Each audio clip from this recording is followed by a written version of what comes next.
সূর্যের আলো যখন পাথরের উপর পড়তেছিল, হযরত আব্দুল্লাহ ইবনে মাসউদ রাদিয়াল্লাহু আনহু বলেন, আমি নবীজির সাথে পাশ দিয়ে অতিক্রম করছিলাম।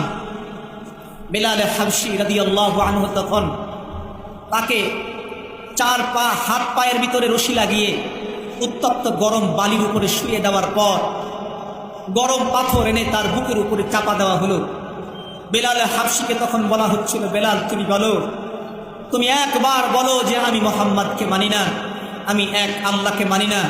বেলাল হাবশী তখন ডেকে ডেকে বলছিলেন, আমি কিছুই বুঝি না, আমি বুঝি আল্লাহু আহাদ, আল্লাহু আহাদ, আল্লাহু আহাদ, আল্লাহ এক ও অদ্বিতীয়। আমাকে তোমরা যত কষ্টই দাও না কেন, আমি কারো কষ্ট তোয়াক্কা করি না। আমার জীবনের সর্বশেষ নিঃশ্বাস যতক্ষণ পর্যন্ত বাকি আছে ততক্ষণ পর্যন্ত আমি এক আওয়াজ দিয়ে যাব, আল্লাহু আহাদ। বলুন না সবাই, আল্লাহু আহাদ, আল্লাহু আহাদ, আল্লাহু আহাদ, আল্লাহু আহাদ। এই আওয়াজ দিচ্ছিলেন হযরত বেলাল হাবশী। আল্লাহু আকবার। একবার বেলাল হাবশী রাদিয়াল্লাহু আনহুকে উত্তপ্ত গরমের উপর থেকে তুলে নিয়ে পাশে আগুন জ্বালানো হলো। কাঠখড়ি জ্বালিয়ে যখন আগুন জ্বালানো হলো, হযরত বেলালকে তখন তার উপরে যখন শুয়ে দেওয়া হলো চিৎ করে, বেলাল হাবশী রাদিয়াল্লাহু আনহু তখন ছটফট ছটফট করে কাঁদতেছিলেন।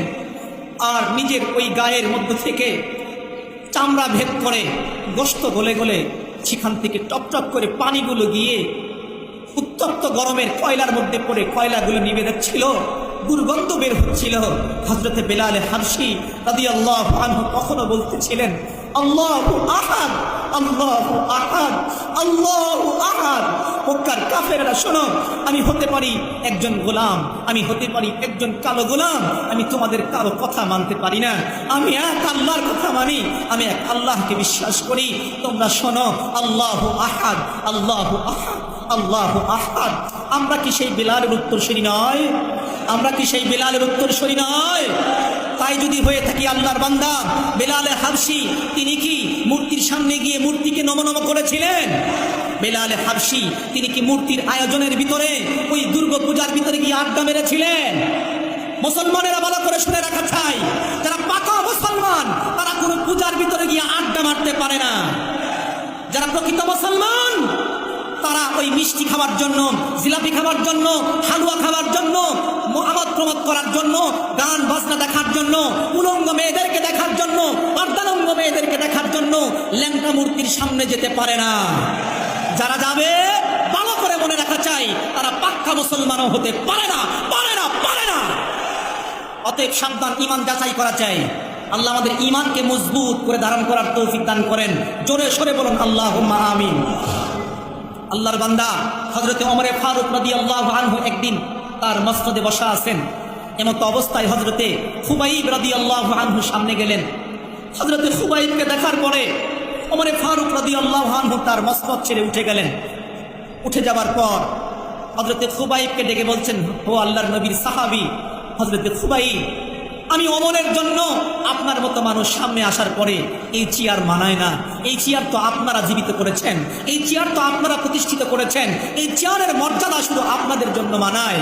হযরতে খুবাইব সেই দিন বলছিলেন, হযরতে ওমরে ফারুক হযরতে খুবাইবকে ডেকে বলেন, ও আল্লাহর নবীর সাহাবী, আপনি ছাড়া পৃথিবীতে আর একটা মানুষের জন্য এই চেয়ার মানায়, সেই মানুষের নাম হলো হযরতে বেলাল।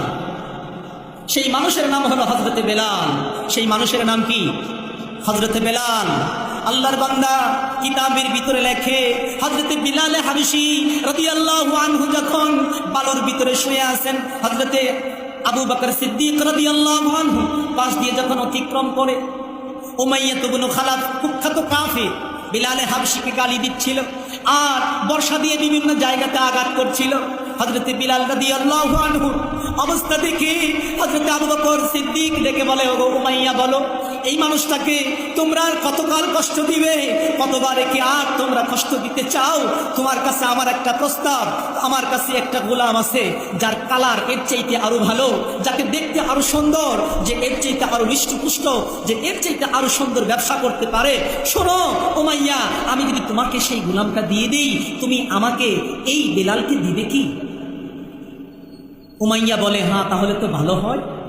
এই কুৎসিত একটা পুরা গান্ডা পুরে পুরে ভস্য হয়ে যাওয়া একেবারে হাড্ডির সাথে গোশতগুলো চামড়াগুলো মিশে গেছে, এরকম একটা নগণ্য গোলাম দ্বারা যদি ভালো একটা উন্নত গোলাম পাওয়া যায়, এই নাফরমান গোলামকে দিয়ে যদি একটা মুশরিক আমাদের মতো মূর্তি পূজক একটা গোলাম পাওয়া যায় তাহলে তো ভালোই হয়।